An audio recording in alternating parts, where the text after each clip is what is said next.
ഈ channel subscribe ചെയ്ത് bell button click ചെയ്യൂ. മലയാള സിനിമയിലെ ചൂടൻ വാർത്തകൾ നിങ്ങൾക്ക് നോട്ടിഫിക്കേഷനായി ലഭിക്കും. എന്നെ ഞാനല്ലാതാക്കിയത് ആ സംവിധായകൻ. ദുഃഖത്തോടെ നടി ഭാമ. ഒരു ചിത്രം, അതിലെ ഒരു ഗാനരംഗം, അതോടെ തലവര മാറിയ നടിയാണ് ഭാമ. നിവേദ്യം എന്ന ലോഹിതദാസ് ചിത്രത്തിലെ ഓടക്കുഴൽ വിളി കേട്ടോ രാധേ എന്നു തുടങ്ങുന്ന ഗാനത്തിലൂടെയാണ് ആരാധകരുടെ രാധയായി നിഷ്പ്രയാസം ഭാമ മാറിയത്. എന്നാൽ ഭാമയെ ഇഷ്ടപ്പെട്ടവർ പിന്നെ അറിഞ്ഞത് അവൾ അഹങ്കാരിയാണെന്നും വലിയ തലക്കനമാണെന്നും ആരെങ്കിലും കണ്ടാൽ മുഖം കൂർപ്പിച്ച് നാവൊളിപ്പിച്ച് ഒന്നും മിണ്ടാതെ ഇരിക്കുന്നുമെന്നുമെല്ലാമായിരുന്നു. അത് ശരിയാണെന്ന് ഇന്ന് ഭാമ തന്നെ പറയുന്നു. അതിനുള്ള കാരണവും താരസുന്ദരി വെളിപ്പെടുത്തുന്നത് ഇങ്ങനെയാണ്.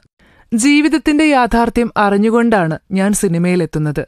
നിവേദ്യം ചെയ്തു കഴിഞ്ഞ് പാക്കപ്പ് ചെയ്യുമ്പോൾ സംവിധായകൻ ലോഹിയേട്ടൻ ഞങ്ങളെയെല്ലാം വിളിച്ചു പറഞ്ഞു, സിനിമയിൽ മുന്നോട്ടു പോകുമ്പോൾ ശ്രദ്ധിക്കണം.